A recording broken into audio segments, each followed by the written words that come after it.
Hi everybody, today I'm going to be reading chapter 9 of Dick King-Smith's Billy the Bird. Chapter 9. I looked up at the date of the May full moon. As usual, it was represented in the diary under the due date by a circle like a capital O.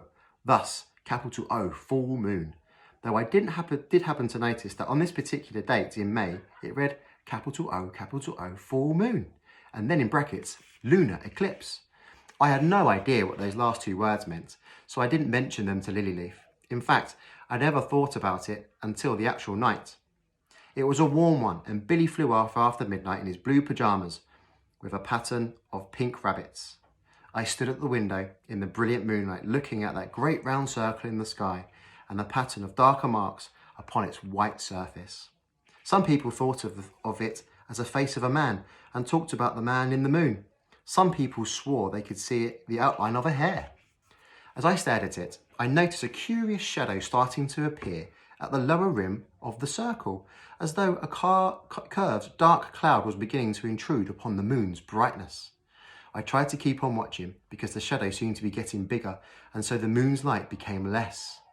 But I just couldn't keep awake until the usual psst woke me. I looked out and I saw that only about a quarter of the face of the moon was still showing. "What's ever happening?" I asked Lilyleaf.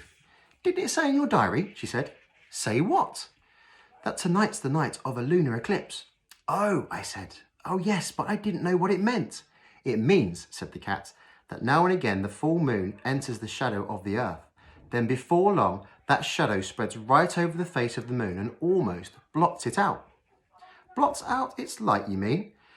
But then, how will Billy see to fly back?"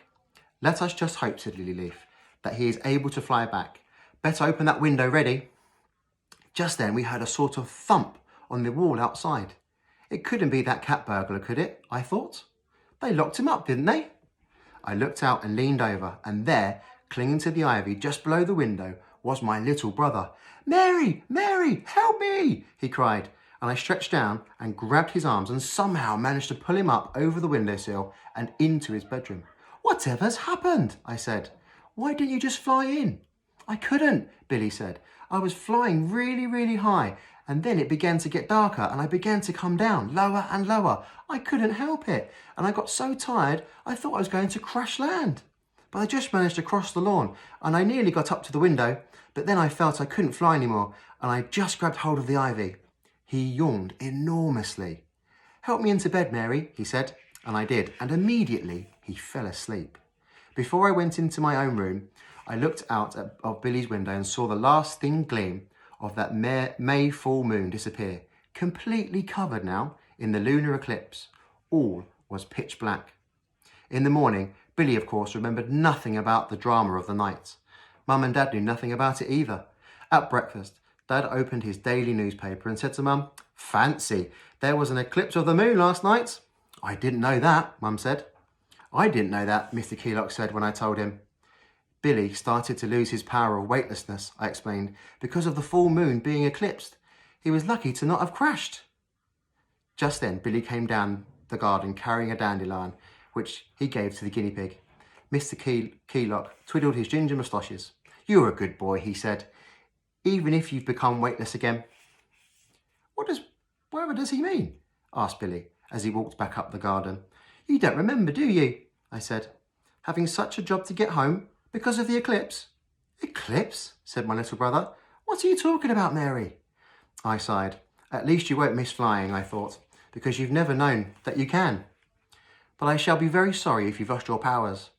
"Do you think he will have done?" I asked Lilyleaf later. "Who will have done what?"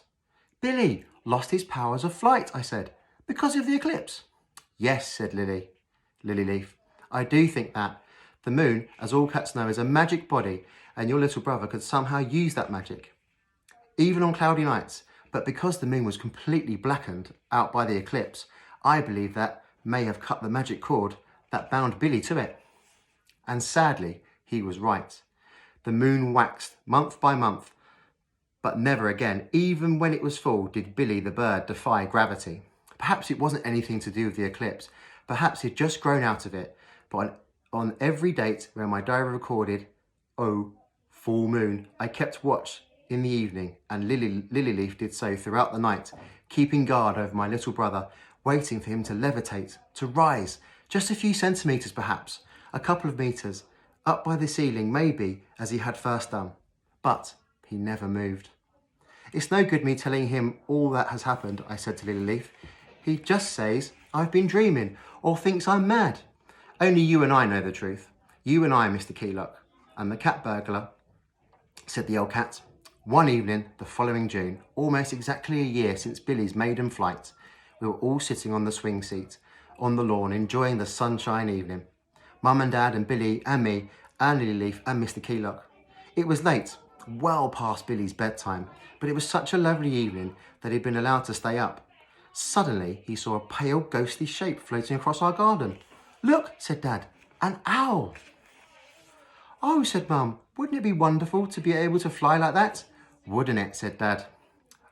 It would, I said. Lilyleaf began to purr, and Mr. Keylock gave a grunt.